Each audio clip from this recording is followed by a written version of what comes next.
हर खबर से हर लम्हा आगाह रखा है। और अभी भी नवाज शरीफ कुछ ही देर के बाद अपने तैयारे से उतरेंगे, अपने जो कदम है वो पाकिस्तान की सरजमीन पर रखेंगे और पाकिस्तान के सरजमीन पर कदम रखते ही सबसे पहले तो उन्हें कानूनी कार्रवाई जो है उसको पूरा करना होगा। उनके वकला वहां पर मौजूद हैं और कुछ दस्तावेजात हैं जिनके ऊपर उनसे दस्तखत कराना बाकी है। तो अपने नाजरीन को दिखा रहे हैं कि तैयारी के अंदर नवाज शरीफ साहब जो हैं उनके क्या तासुरात, उनका चेहरा भी इस वक्त नाजरीन दे सकते हैं समा की स्क्रीन पर। तो नवाज शरीफ ने गले में रेड कलर का मफरल पहना हुआ है और भरपूर तरीके से पाकिस्तान जो है वो कदम रख रहे हैं और पुरउम्मीद होकर वो पाकिस्तान में कदम रख रहे हैं। और उन्होंने ये बात की है और उन्होंने कहा है कि पाकिस्तान के साथ मुश्किल हालात पाकिस्तान को पहले भी फेस करना पड़ते हैं और हमारे पास इसका सोल्यूशन है, हमें उनको टैकल करना आता है। ये नवाज शरीफ की जानिब से कहा गया, ये बयान उनकी जानिब से दिया गया है। तो नवाज शरीफ खासे पुरउम्मीद होकर लंदन से पाकिस्तान तो आ चुके हैं। अब देखना यह है कि क्या पाकिस्तान आकर नवाज शरीफ जो उम्मीद लेकर आए हैं क्या उनकी तमाम उम्मीदें बर आती हैं या फिर उनको बहुत ज्यादा मुश्किलात का सामना करना पड़ सकता है। मुश्किलात तो खैर बहुत ज्यादा हैं, पहाड़ जैसी मुश्किलात है, लेकिन इनको सर कैसे करना है ये भी डेफिनेटली लंदन में बैठ के कोई ना कोई तो फवाद जोड़ तोड़ तो किया होगा, कोई ना कोई फॉर्मूला तो बनाया होगा। नवाज शरीफ जो 3 बार वजीर आजम रह चुके हैं, अब डेफिनेटली अब भी आके उनके पास कोई ना कोई प्लान तो होगा। आपका क्या ख्याल है इस पर? नहीं, बिल्कुल आप सही कह रही हैं। चूंकि 2012 तक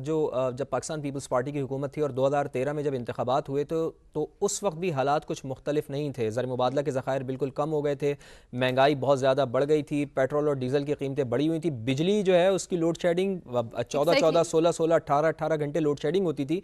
तो उस वक्त में जब 2013 में मियाँ मोहम्मद नवाज शरीफ की हुकूमत आई थी तो मियाँ मोहम्मद नवाज शरीफ और पाकिस्तान मुस्लिम लीग नून का यही क्लेम है कि हालात हमने आके चेंज किए थे, ज़र मुबादला के ज़खायर हमने बढ़ाए थे।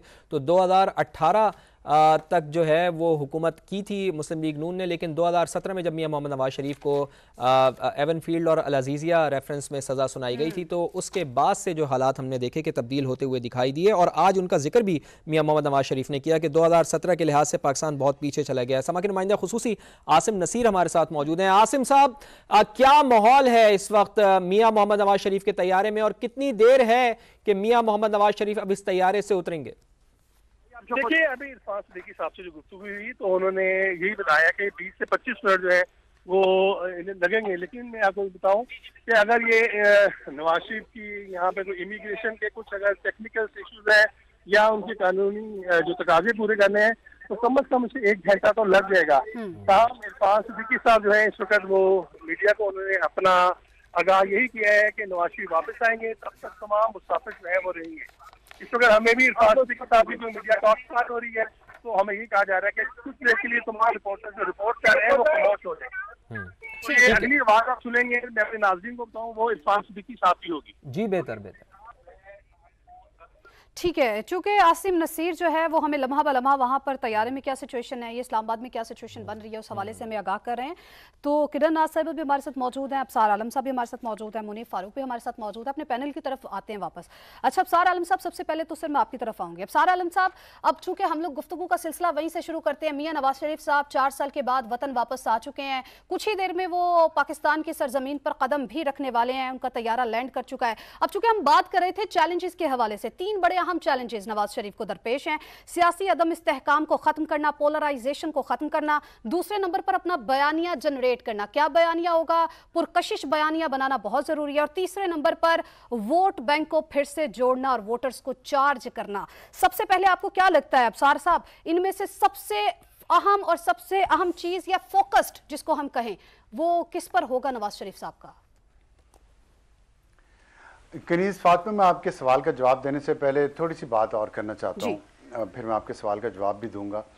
आप और फवाद दोनों जिक्र कर रहे थे 2018 में जब नवाज शरीफ वापस आए और उनको गिरफ्तार किया गया लाहौर एयरपोर्ट पे, जिस बेहुदा तरीके से उनको गिरफ्तार किया गया, वो आपने उन विजुअल्स का जिक्र किया।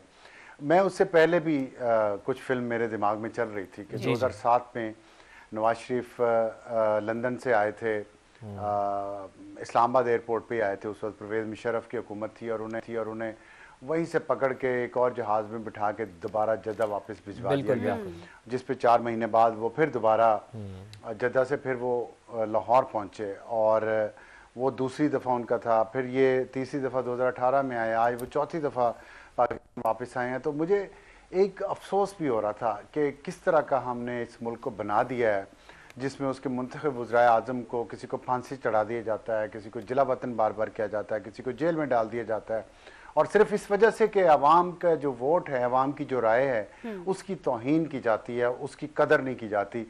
और आपका जो सवाल है ना, उस सवाल का यही जवाब है कि सबसे बड़ा जो चैलेंज है ना वो ये है कि क्या आप अवाम की राय को इज्जत देना शुरू करेंगे कि नहीं, वोट की इज्जत इस मुल्क में होगी कि नहीं।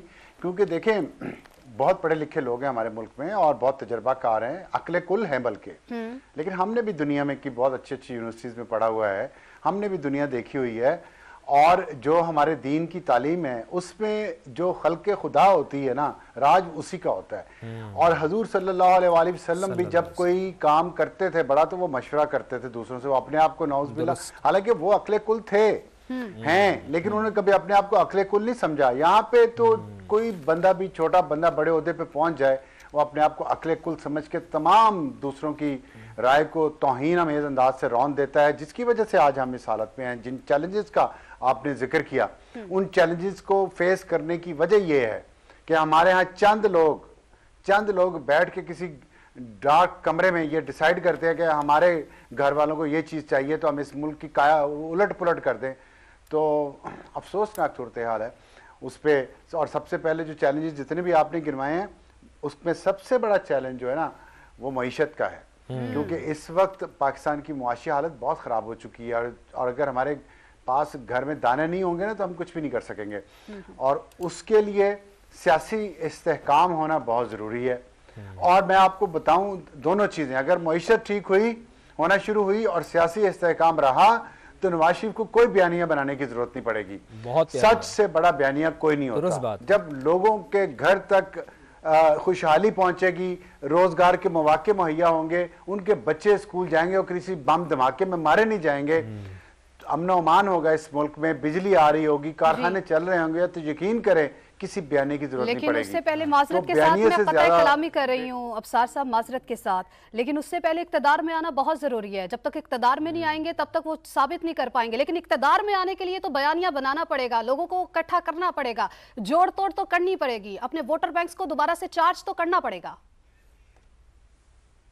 अफसार साहब, बात ठीक है आपकी, प्रैक्टिकली ये सब कुछ करना पड़ेगा, लेकिन इसमें भी सबसे ज्यादा अहम चीज सच है। लोगों को सच बताएं, लोगों को बताएं अपना जो कुछ भी, जिस चीज में से भी वो गुजरे हैं और जिस वक्त गुजरे हैं, और उसके जो नताइज इस मुल्क ने भुगते हैं। और लोग ना समझ नहीं है, ये मैं आपको बता दूं, लोगों को समझ है। बात यह है कि कुछ लोगों को, जो पोलराइजेशन की आपने बात की है ना, सबसे खतरनाक चीज वो है, और वो एक प्लानिंग के तहत की गई, उस पर पैसा लगा, उस पर सरकार के इदारे इस्तेमाल हुए, सरकार के इदारों ने बाकायदा बैठ के ये प्लान किया और बच्चे हायर किए गए जिनके जहनों में ये डाला गया कि आपने फलां को माँ की गाली देनी है, फलां को बहन की गाली देनी है। मैं तो सोच के कभी मुझे खुद शर्म आ जाती कि ये लोग जो इतने बड़े बड़े ओहदों पे बैठे हुए थे, घर जाके अपने बीवी बच्चों को शाम को फेस कैसे करते होंगे।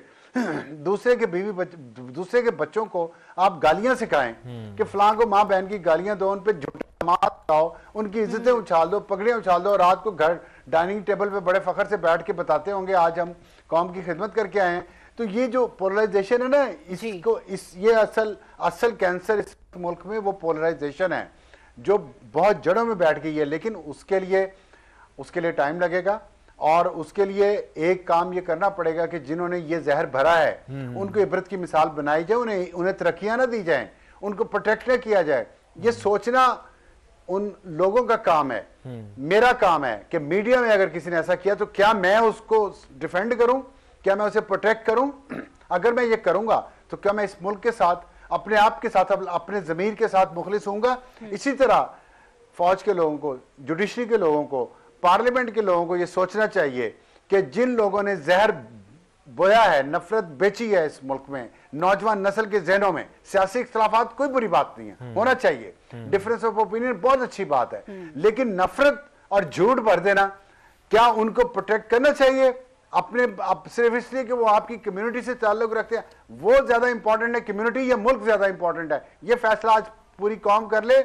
ये इंतखाबात होते रहते हैं और होते रहेंगे, लेकिन ये जो नफरत के बीज बो दिए गए ना, दरख्त बन चुके हैं, इनको काटना बहुत जरूरी है। बिल्कुल ठीक है, और बड़ी दुरुस्त बात कही है आपने अफसार आलम साहब के मुआशी इस्तेहकाम होगा, महंगाई कम होगी तो फिर मियां नवाज शरीफ को किसी किस्म की कोई बयानियां बनाने की ज़रूरत नहीं है। किरण, मैं आपकी तरफ भी आता हूं, लेकिन ज़रा पहले सुनवा देते हैं, मुख्तसर सी गुफ्तगू की है तैयारे में मियां मोहम्मद नवाज शरीफ ने, क्या कह रहे हैं वो सुनते हैं। सब अपने अपने जगह पे बैठे जी, ये एयरपोर्ट वाले कह रहे होंगे आप सब बैठे, मैं भी आ रहा हूँ। ठीक है, ठीक। तो वो एक कायद का जो रोल होता है, मियां मोहम्मद नवाज शरीफ वही वो कह रहे हैं कि आप लोग सब अपनी जगह पे बैठें, और तकरीबन 1 घंटा लगेगा। आसिम नसीर साहब भी जिस तरह बता रहे थे कि कुछ मामलात हैं इमिग्रेशन के हवाले से, तो तकरीबन 1 घंटा मियां मोहम्मद नवाज शरीफ को यहाँ पर लग सकता है उनके तमाम मामलात को देखते हुए। तो ऐसे में जब मियां मोहम्मद नवाज शरीफ ने मुख्तसर सी गुफ्तगू की है, और उन्होंने यही कहा है अपनी मुख्तसर सी गुफ्तगू में जो हम सुन पाए हैं, बहुत ही मुख्तसर सी बातचीत जो हम सुन पाए हैं, उसमें वो तमाम लोग जो कि 180 मुसाफिर उनके साथ सवार हैं, रफ़क़ा उनके साथ सवार हैं, सहाफ़ी उनके साथ सवार हैं, वो यकीनन उनसे बात करना चाह रहे हैं मियां मोहम्मद नवाज शरीफ से। तो उन्होंने यही कहा कि आप लोग हौसला रखें, थोड़ी देर बैठें, अपनी अपनी नशिस्तों पर बराजमान रहें, और हम थोड़ी देर बाद यहाँ से निकलेंगे। मियां मोहम्मद नवाज शरीफ एयरपोर्ट लॉन्च पहुँच चुके हैं, इत्तलात ऐसी आ रही हैं, और वो अपनी कानूनी टीम से मुशावरत कर रहे हैं। ऐसी इत्तलात भी अब हमें मौसूल हो रही हैं। बिल्कुल, शहजाद अली से हम जानते हैं। शहजाद, अपडेट कीजिएगा। जी फातिमा, बिल्कुल साबिक वज़ीर आज़म और लीगी कायद मियां नवाज शरीफ इस वक्त इस्लामाबाद एयरपोर्ट के जो स्टेट लाउंज है वहां पर मौजूद हैं। साबिक वज़ीर आज़म की जो कानूनी टीम है, जिनमें सीनियर कानूनदान आदम नज़ीर तारड़, अमजद परवेज, अता तारड़ समेत दीगर जो लीगी कानूनी टीम है, वो भी इस वक्त स्टेट लाउंज में मौजूद है, और साबिक वज़ीर आज़म की कानूनी मुशावरत जारी है। चूंकि इस्लामाबाद हाई कोर्ट में एवरफील्ड और अल-अज़ीज़िया रेफरेंस में जो अपीलें दायर की जानी है, उस हवाले से कानूनी टीम इस वक्त जो है वो साबिक वज़ीर आज़म से मुशावरत का अमल जारी है, मुशावरत की जा रही है। आपसे थोड़ी देर कबल यहाँ पर लैंडिंग से जो है वो नून लीग की जो लीगल टीम है वो यहाँ पर पहुंची थी, और उन्हें स्टेट लाउंज में पहुंचा दिया गया था। लैंडिंग के फौरी बाद साबिक वज़ीर आज़म नवाज शरीफ और उनके साथ जो मेहमान आए हैं उन्हें जो है स्टेट लाउंज में पहुंचाया गया, और वहां पर इस वक्त मुशावरत का अमल जारी है। बताया जा रहा है ज़राए की जानिब से कि अब से थोड़ी देर बाद साबिक वज़ीर आज़म नवाज शरीफ जो है वो अपनी पीलों के जो डॉक्यूमेंट्स हैं उनके ऊपर दस्तखत करेंगे। इसके साथ साथ बायोमेट्रिक की जो सहूलत है वो भी यहाँ पर पहुंचा दी गई है। इस्लामाबाद एयरपोर्ट पर ही साबिक वज़ीर आज़म नवाज शरीफ का जो है वो बायोमेट्रिक भी ले लिया जाएगा, और जो अपील दायर की जानी है साबिक वज़ीर आज़म नवाज शरीफ की जानिब से मुतवक्के तौर पर या तो आज इस्लामाबाद हाई कोर्ट से रुजू कर लेगी लीगल टीम। अगर आज legal team Islamabad high court नहीं पहुंचती तो फिर सोमवार के रोज अलसुबह जो है वो इस्लामाबाद हाई कोर्ट मुस्लिम लीग नून की लीगल टीम